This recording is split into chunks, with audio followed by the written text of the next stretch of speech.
Olá galera, hoje nós teremos uma aula aqui sobre vaporização de líquidos e pressão de vapor. Nós sabemos que aos poucos, quando nós temos uma substância no estado líquido, as moléculas escapam e vão indo para o ar, para a atmosfera. Nós temos aqui dois exemplos, onde ΔT é a variação do tempo. O éter e a água. Como vocês viram, o éter ele evaporou bem mais rápido do que a água. Isso quer dizer que a água evapora com a maior dificuldade. Então, quando nós temos um líquido que evapora, nós dizemos que esse líquido é volátil. Quando ele evapora mais rápido em relação a outro, nós podemos dizer que esse líquido é mais volátil que o outro líquido. Nós temos agora aqui três situações para darmos uma analisada. Na situação número 1, nós temos o líquido começando a evaporar. Na situação número 2, o líquido ele já evaporou, aquele vapor sofreu condensação e agora nós temos não só o líquido virando vapor, como nós já temos aquele vapor sofrendo condensação. Na situação 3, nós já temos uma situação de equilíbrio, onde a quantidade de vapor fica constante, porque a quantidade de líquido que vira vapor se iguala à quantidade de vapor que volta para o estado líquido. Aí nós temos uma situação de equilíbrio. Pressão de vapor. A pressão de vapor é o vapor que fica em cima do líquido. Esse vaporzinho aqui, ó. E esse vapor ele exerce uma certa pressão. Então nós podemos fazer a medição num sistema fechado. Coloca-se a água a 20 graus Celsius e a água começa a passar pouco a pouco do líquido para o estado do vapor.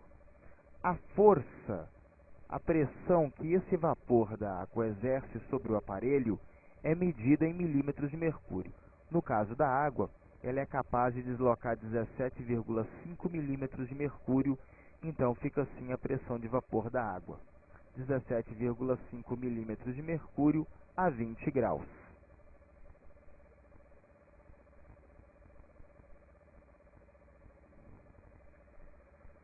Assim, nós temos que a pressão de vapor depende somente da natureza do líquido e da temperatura. Natureza é a interação entre as moléculas daquele líquido. Como na água existem pontes de hidrogênio, isso faz com que uma molécula de água atraia a outra com uma força muito grande. Por isso, a pressão de vapor da água é uma pressão de vapor baixa, apenas 17,5. E bem baixa se nós compararmos, por exemplo, com a pressão de vapor do álcool, que é de 44 milímetros de mercúrio. Então, como a água, uma molécula atrai a outra com muita força, ela tem uma dificuldade maior para passar para o estado de vapor. A temperatura, ação da temperatura. Quanto maior a temperatura, maior a pressão de vapor.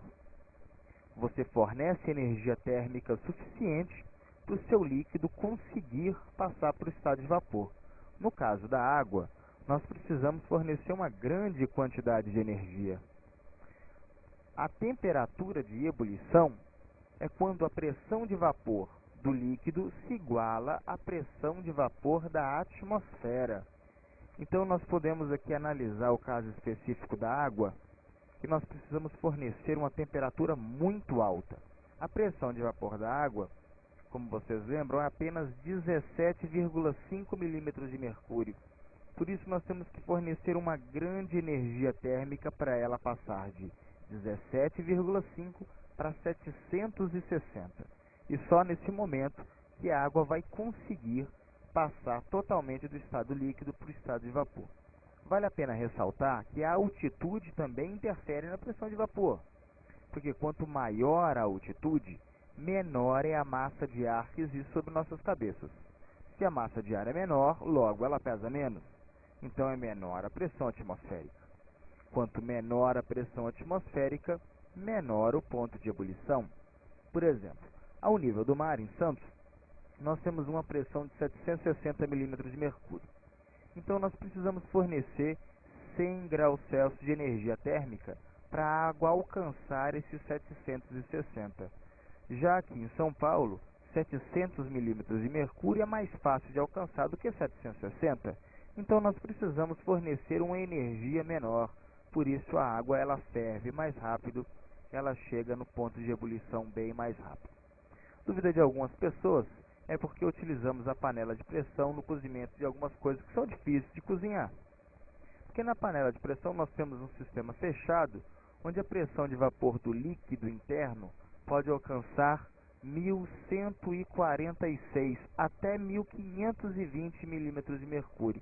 Então nós vamos ter a água no estado líquido numa temperatura bem maior do que ela deveria estar se o sistema fosse aberto. Então, se nós temos a pressão atmosférica de 760 milímetros de mercúrio apenas, a água não passa de 100 graus Celsius. Quando nós chegamos a 100 graus, a água evapora. Se nós fechamos o sistema e controlamos a pressão, nós podemos ter a água numa temperatura bem maior e ainda no estado líquido. Então é isso aí, rapaziada. Espero que ajude. Um abraço.